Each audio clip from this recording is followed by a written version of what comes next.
খবর শুনছেন বিশ্ব সংবাদ চ্যানেল থেকে। আজ জানাবো পশ্চিমবঙ্গ দেশ বিদেশের বাছাই করা গুরুত্বপূর্ণ তাজা সংবাদ। খবরের শুরুতে জানিয়ে দেব সংবাদ শিরোনাম, পরে বিস্তারিত।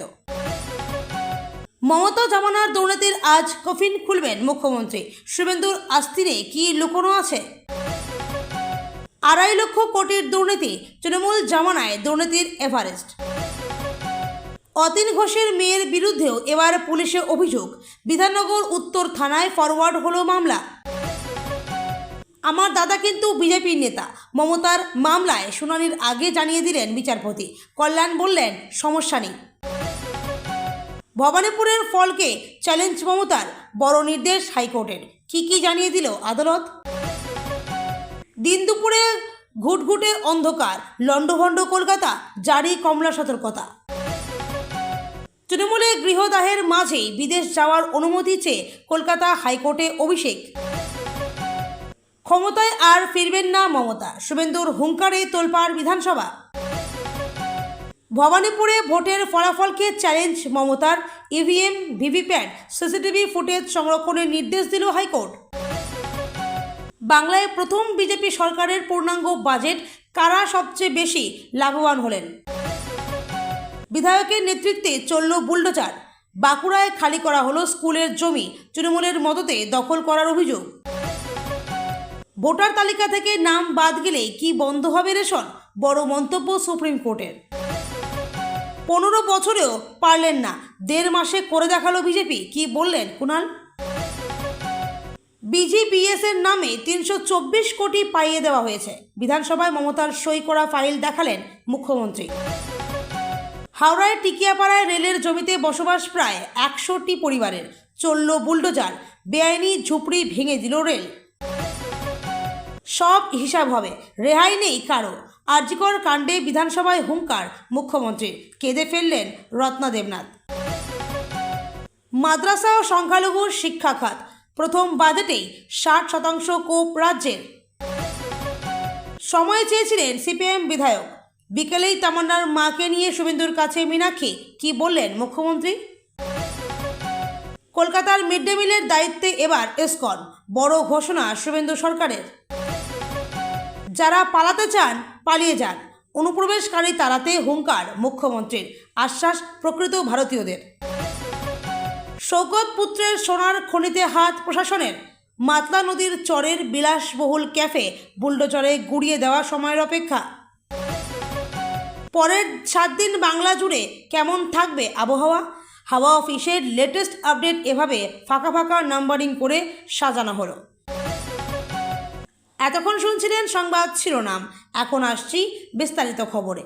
বাংলায় বিজেপি সরকার গঠনের পর আজ মঙ্গলবার বিধানসভায় এক ঐতিহাসিক মুহূর্তের সাক্ষী হতে চলেছে রাজ্য রাজনীতি।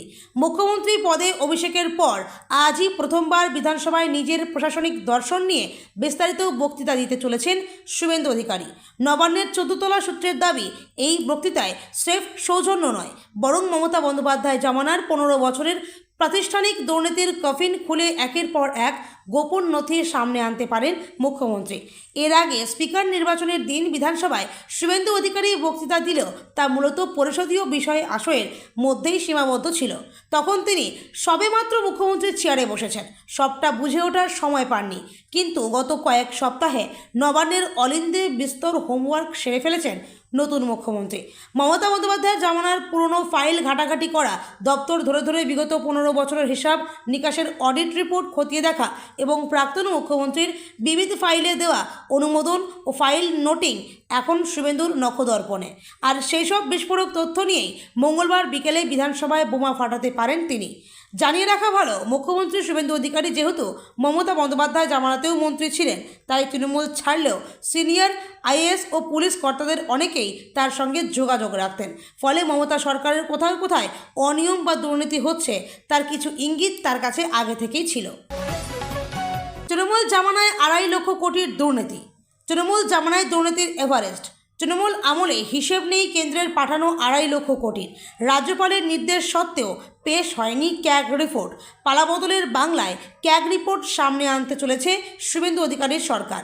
পালাবদলের বাংলায় কেঁচো খুঁড়তে কেউটে। সামাজিক প্রকল্পে কেন্দ্র থেকে লক্ষ কোটির অনুদান অভিযোগ তৃণমূল আমলে হিসেবেই নেই 2.5 লক্ষ কোটির। কোথায় গেল এই বিপুল অঙ্কের টাকা?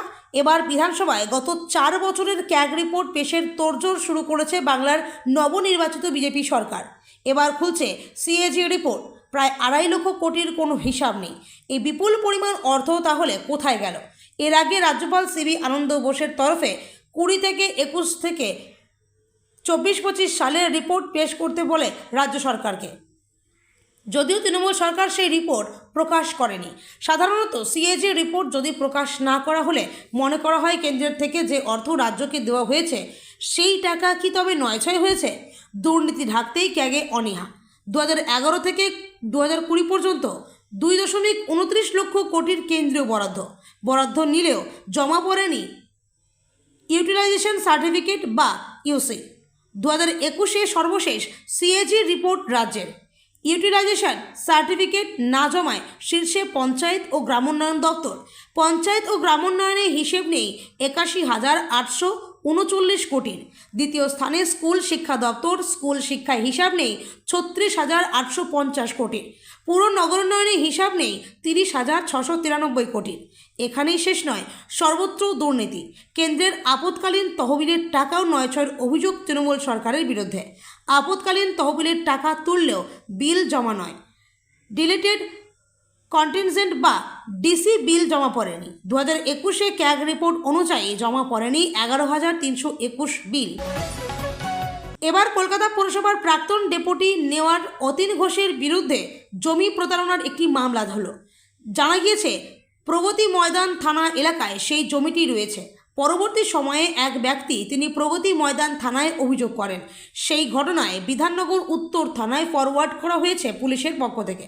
জানা গিয়েছে শুধু অতীন ঘোষের নামেই নয়, এমনকি অতীন ঘোষের মেয়ে প্রিয়দর্শিনী ঘোষ তার নামেও অভিযোগ দায়ের হয়েছে। অভিযোগকারী হোটেল দি শোভরানীর মালিক। অভিযোগকারীর দাবি তার কাছ থেকে জোর করে বাড়িসহ জমি কম টাকায় হাতিয়ে নেওয়া হয়েছিল। যদিও অতীন ঘোষ 50 লক্ষ টাকা দিয়েছিল, সেটা তাকেই আবার রিটার্ন করে দিয়েছিল বলে জানান তিনি। অভিযোগকারিণী ব্যবসায়ীর অভিযোগ 2017 সালে জোর করে বাড়ি দখল করে নিয়েছিল অতীন ঘোষ এবং তার মেয়ে। 25 লক্ষ টাকা করে 2টি চেক দিয়েছিল। বাড়ির দাম 4 কোটি টাকা, কিন্তু প্রভাব খাটিয়ে ভয় দেখিয়ে হুমকি রেখে সেই বাড়ি জোর করে দখল করে নেয়। তবে সেখানেই শেষ হয়নি ঘটনা। তারপরে আবারও 50 লক্ষ টাকা তাকে জোর করে পাঠান অতীনরা। এরপরে অ্যাকাউন্টে ব্লক করে দেওয়া হয়। সে সময় প্রভাব খাটানোর অভিযোগ উঠেছিল বলে অভিযোগ। মমতা অভিষেকের বিরুদ্ধে মুখ খুলেছিলেন অতীন। 26-এর নির্বাচনে পরাজয়ের পরে অন্য অনেক তৃণমূল নেতার মতোই মমতা অভিষেকের বিরুদ্ধে মুখ খুলেছিলেন অতীন ঘোষ। কাশীপুর বেলগাছিয়ার পরাজিত তৃণমূল কংগ্রেস প্রার্থী অতীন ঘোষ বলেছিলেন, অভিষেক বন্দ্যোপাধ্যায় আজকালকার আধুনিক নেতা, তিনি তৃণমূল স্তর থেকে উঠে আসেননি। মঙ্গলবারের শুনানি শুরুর আগে বিচারপতি কান্ত মামলাকারীর উদ্দেশ্যে বলেন, মামলার মেরিট বা শুনানিতে যাওয়ার আগে আমি একটা বিষয় স্পষ্ট করতে চাই। আমার দাদা বিজেপির সর্বভারতীয় মুখপাত্র। ভবানীপুর বিধানসভার নির্বাচনী ফলাফলকে চ্যালেঞ্জ করে ইতিমধ্যেই কলকাতা হাইকোর্টের দ্বারস্থ হয়েছেন মমতা বন্দ্যোপাধ্যায়। মঙ্গলবার সেই মামলার শুনানির শুরুতেই বিচারপতি গৌরাঙ্গ কান্ত জানান তার দাদার সঙ্গে বিজেপির সম্পর্ক আছে। তিনি বিজেপির সর্বভারতীয় মুখপাত্র। তারপরেই বিচারপতির প্রশ্ন, সেই কারণে তার মামলা শোনায় কোনো আপত্তি আছে কিনা। বিচারপতির প্রশ্নে মমতার আইনজীবী কল্যাণ বন্দ্যোপাধ্যায় জানান তাদের কোনো সমস্যা নেই। মামলাকারীর আপত্তি না থাকায় বিচারপতি কান্ত শুনানি শুরুর অনুমতি দেন। মঙ্গলবারের শুনানির শুরুর আগে বিচারপতি কান্ত মামলাকারীর উদ্দেশ্যে বলেন, মামলার মেরিট বা শুনানিতে যাওয়ার আগে আমি একটা বিষয় স্পষ্ট করতে চাই। আমার দাদা বিজেপির সর্বভারতীয় মুখপাত্র। এ নিয়ে পরে যাতে কোনো সমস্যা না হয় তাই জানিয়ে রাখলাম। এতে কোনো সমস্যা আছে কি? বিচারপতির আরও সংযোজন, এই বিষয়টি জানানো আমার দায়িত্বের মধ্যে পড়ে। আমি নিজের কর্তব্যবোধ থেকেই বলছি। বিচারপতির কথা শুনে কল্যাণ জানান, বিচারপতির প্রতি তার পূর্ণ আস্থা রয়েছে। কল্যাণের কথায় বিচার ব্যবস্থার ওপর আমার আস্থা এবং শ্রদ্ধা রয়েছে। আমরা আপনার কোর্টে মামলা করেছি, কখনো হেরেওছি। আপনি অত্যন্ত ভদ্র মানুষ।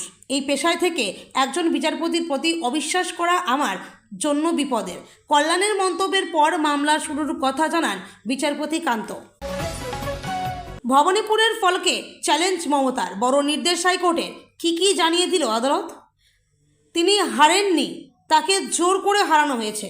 চৌঠা মে বিধানসভা ভোটের ফলাফল প্রকাশের দিনই ভবানীপুরের ফলাফল নিয়ে দাবি করেছিলেন মমতা ব্যানার্জি। এবার ভবানীপুর বিধানসভার ভোটের সেই ফলাফলকে চ্যালেঞ্জ করে হাইকোর্টে মমতা ব্যানার্জি। সেই মামলায় ওই কেন্দ্রের ইভিএম, ভিভিপ্যাট, সিসিটিভি ফুটেজ সংরক্ষণের নির্দেশ দিল কলকাতার উচ্চ আদালত। পাশাপাশি নির্দেশ দেওয়া হয়েছে যে আদালতের অনুমতি ছাড়া কোনো তথ্য মুছে দেওয়া যাবে না। কলকাতা হাইকোর্টের এই মামলার পরবর্তী শুনানি 2 মাস পর। উল্লেখ্য, 26-এর ভোটে ভবানীপুর বিধানসভা কেন্দ্রে প্রেস্টিজ ফাইট এর শুভেন্দু অধিকারীর কাছে 15,114 ভোটে পরাজিত হয়েছেন তৃণমূল প্রার্থী মমতা ব্যানার্জি। কি হলো শুনানিতে? হাইকোর্টে মমতা ব্যানার্জির হয়ে সওয়াল করেন আইনজীবী কল্যাণ ব্যানার্জি। তিনি আর্জি জানান, গণনার 12 দফা পর্যন্ত ঠিক ছিল। 13 দফা শুরু হতেই শুভেন্দু অধিকারীর নির্বাচনী এজেন্টরা গণনা কেন্দ্রের ভেতরে প্রবেশ করেন। এরপরই অভাবনীয় পার্থক্য লক্ষ্য করা যায়। 80%-রও বেশি ভোট শুভেন্দু অধিকারীর পক্ষে যেতে শুরু করে। দুপুর 3টে নাগাদ শুভেন্দু অধিকারী গণনা কেন্দ্রে এসে ঝামেলা পাকাতে বলেন। কেন্দ্রীয় বাহিনীর নিরাপত্তার সহযোগিতায় তৃণমূল কংগ্রেসের কাউন্টিং এজেন্টদের ওপর আক্রমণ চালান বিজেপির কাউন্টিং এজেন্টরা। সিসিটিভি, ভিভিপ্যাট সংরক্ষণ করা হোক, হলফনামা দিয়ে নিজেদের বক্তব্য জানানোর সময় দেওয়া হোক, কাউন্টিং সেন্টারের সিসিটিভি ফুটেজ সংরক্ষণ করা হোক। পাল্টা বিচারপতি গৌরাঙ্গকান্ত কল্যাণ ব্যানার্জিকে উদ্দেশ্য করে জানান তার দাদা বিজেপির একজন মুখপাত্র। ফলে মামলার শুনানি করার আগেই তিনি এই বিষয়টি জানান।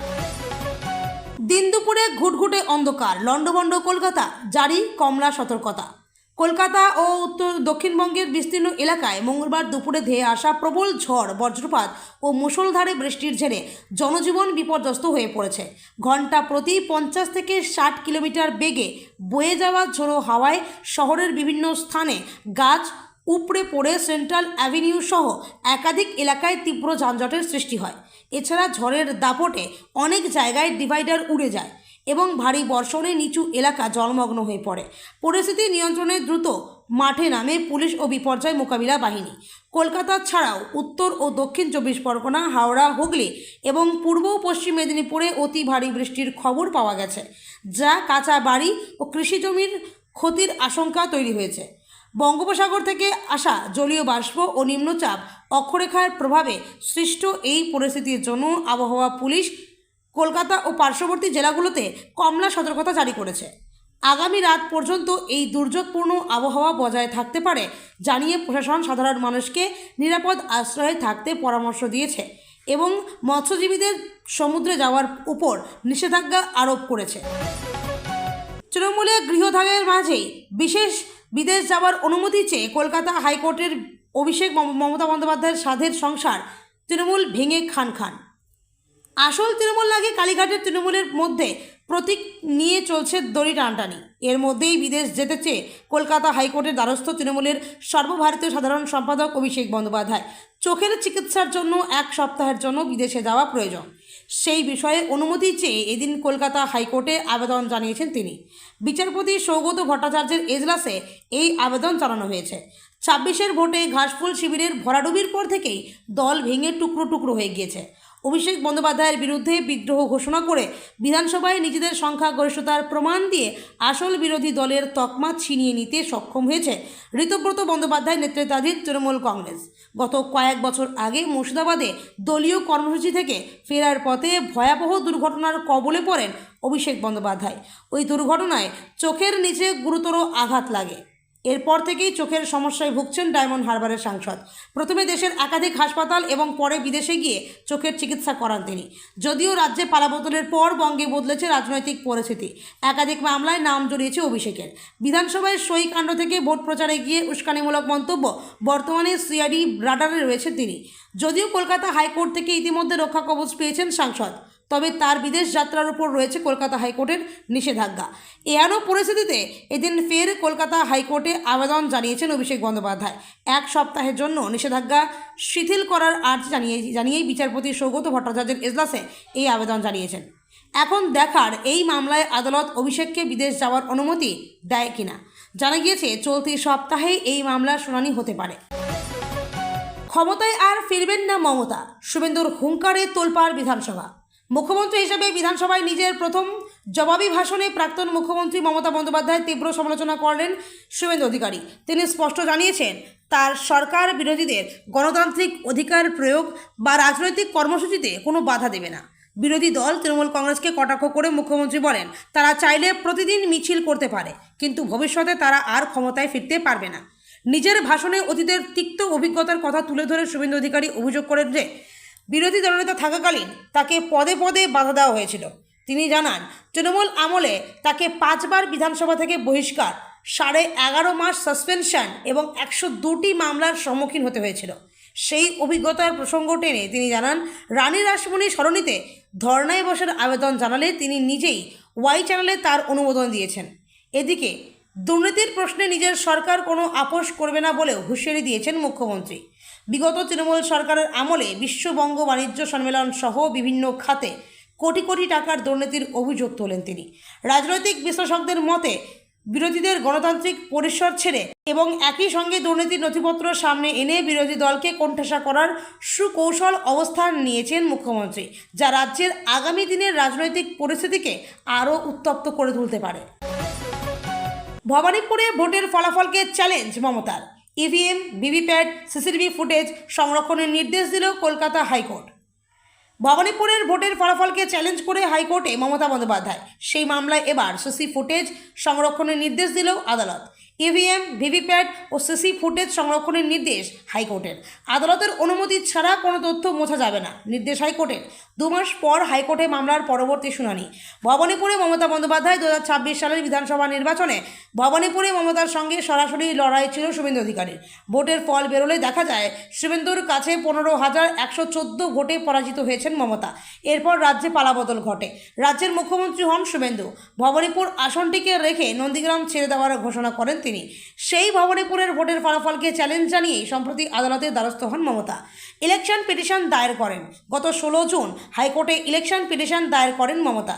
সশরীরে আদালতে উপস্থিত হন তিনি। সেখানে তার সঙ্গে ছিলেন দোলা সেন, কল্যাণ বন্দ্যোপাধ্যায়, শীর্ষণ্য বন্দ্যোপাধ্যায়। এর আগে 2021 সালে নন্দীগ্রামে শুভেন্দুর কাছে পরাজয়ের পরও আদালতে দ্বারস্থ হন মমতা। সেই মামলার নিষ্পত্তি হয়নি আজও। সেই মতো ভবানীপুর নিয়েও আদালতে গেলেন তিনি। আর তারপরই আদালত জানান, ভবানীপুর কেন্দ্রের সিসিটিভি ফুটেজ, ইভিএম, ভিভিপ্যাট সহ তথ্য সংরক্ষণ করতে হবে। আদালতের অনুমতি ছাড়া কিছু মুছা যাবে না। ভারতের নির্বাচনী তথ্য সংরক্ষণ নিয়ে নির্দিষ্ট বিধি রয়েছে নির্বাচন কমিশনের, যার আওতায় ফলাফল প্রকাশের 45 দিন পর্যন্ত সিসিটিভি ওয়েবকাস্টিং সংক্রান্ত তথ্য সংরক্ষিত থাকে। কাগজে ছাপানো ভিভিপ্যাট স্লিপ সংরক্ষিত থাকে 1 বছর সময়কাল পর্যন্ত। ওই সময়ের মধ্যে ফলাফলকে চ্যালেঞ্জ জানিয়ে মামলা হলে আদালত যদি নির্দেশ দেয়, সেক্ষেত্রে আইনি প্রক্রিয়া শেষ না হওয়া পর্যন্ত সব তথ্য সংরক্ষণ করতে হয়। একইভাবে ইভিএমের মেমোরি লগও 45 দিন সংরক্ষণ রাখতে হবে। আগের বিধিতে সংশোধন ঘটিয়ে 2024 সালে এই নয়া বিধি চালু করা হয়। তার আগে পর্যন্ত যদিও 3 থেকে 1 বছর পর সব তথ্য সংরক্ষিত রাখার চল ছিল। 1961 সালের সেই কন্ডাক্ট অফ ইলেকশন রুলসের বিধিতে সংশোধন ঘটানো হয়। ভোটারদের গোপনীয়তা রক্ষাকে অগ্রাধিকার দিয়ে অপব্যবহারের আশঙ্কার কথা জানিয়ে বিধি সংশোধন করা হয়। মমতা 45 দিনের সময়সীমার মধ্যেই আদালতের দ্বারস্থ হন। আজ তথ্য সংরক্ষণের নির্দেশ দিল আদালত। বাংলায় প্রথম বিজেপি সরকারের পূর্ণাঙ্গ বাজেট। কারা সবচেয়ে বেশি লাভবান হলেন? পশ্চিমবঙ্গে বিজেপি সরকার 22 জুন 2026 থেকে 27 অর্থ বছরের জন্য তাদের প্রথম পূর্ণাঙ্গ রাজ্য বাজেট পেশ করেছে। এতে সরকারি কর্মচারী, চাকরিপ্রার্থী, মহিলা শিক্ষার্থী এবং গ্রামীণ কর্মীদের জন্য এক গুচ্ছ বড় ঘোষণা করা হয়েছে। বিধানসভায় বাজেট পেশ করার সময় অর্থমন্ত্রী স্বপন দাশগুপ্ত স্বচ্ছতা, প্রশাসনিক সংস্কার, পরিকাঠামো সম্প্রসারণ এবং কর্মসংস্থান সৃষ্টির ওপর জোর দিয়ে একে একটি উন্নত বাংলা গড়ার রূপরেখা হিসেবে অভিহিত করেন। মহার্ঘ ভাতা বৃদ্ধি। এই বাজেটের সবচেয়ে বড় খবর হলো রাজ্য সরকারি কর্মচারীদের মহার্ঘ ভাতা বা ডিএ বৃদ্ধি। এতদিন পশ্চিমবঙ্গ সরকারের কর্মী ও পেনশনভোগীরা 18% হারে ডিএ পেতেন, যা বাজেটে আরও 20% বাড়ার প্রস্তাব পেশ করা হয়েছে, যার ফলে মোট ডিএর হার দাঁড়িয়েছে 38%। সংশোধিত এই হার 1 অক্টোবর 2026 থেকে কার্যকর হবে। একইভাবে ডিয়ারনেস রিলিফ বা ডিআর বাড়িয়ে পেনশনভোগীদের জন্য এই সুবিধা কার্যকর করা হবে। এই পদক্ষেপটি বিজেপির একটি বড় নির্বাচনী প্রতিশ্রুতি পূরণ করল। ভোটের আগে বিজেপি রাজ্য ও কেন্দ্রীয় সরকারি কর্মচারীদের ডিএ হারের মধ্যে ব্যবধান কমানোর প্রতিশ্রুতি দিয়েছিল। কেন্দ্রীয় সরকারি কর্মচারীরা বর্তমানে 60% হারে ডিএ পান, অর্থাৎ রাজ্যে ডিএর হার সংশোধনের পরও পার্থ রয়ে গেল 22%। 1 লক্ষ সরকারি চাকরি কর্মসংস্থান বৃদ্ধির লক্ষ্যে সরকার বিভিন্ন দপ্তরে 1 লক্ষ শূন্য পদে নিয়োগের ঘোষণা করেছে। নিয়োগের প্রধান পরিকল্পনাগুলোর মধ্যে রয়েছে স্কুল শিক্ষা দপ্তরে 50,000 শিক্ষক ও শিক্ষাকর্মী, পুলিশ বাহিনীতে 20,000 কর্মী, রাজ্যের বিভিন্ন দপ্তরে আরও অতিরিক্ত নিয়োগ। সরকার আরও ঘোষণা করেছে যে শূন্য পদের 33% মহিলাদের জন্য সংরক্ষিত থাকবে। অগ্নিপথ প্রকল্পের আওতায় পরিষেবা সম্পন্ন করা অগ্নিবীরদের জন্য 10% পর্যন্ত সংরক্ষণ থাকবে। সরকারি চাকরির আবেদনকারীদের জন্য ঊর্ধ্বসীমার ক্ষেত্রে বিদ্যমান 5 বছরের ছাড় আরও 2 বছর অব্যাহত থাকবে। ফ্রন্টলাইন ও চুক্তিভিত্তিক কর্মীদের জন্য উন্নত বেতন।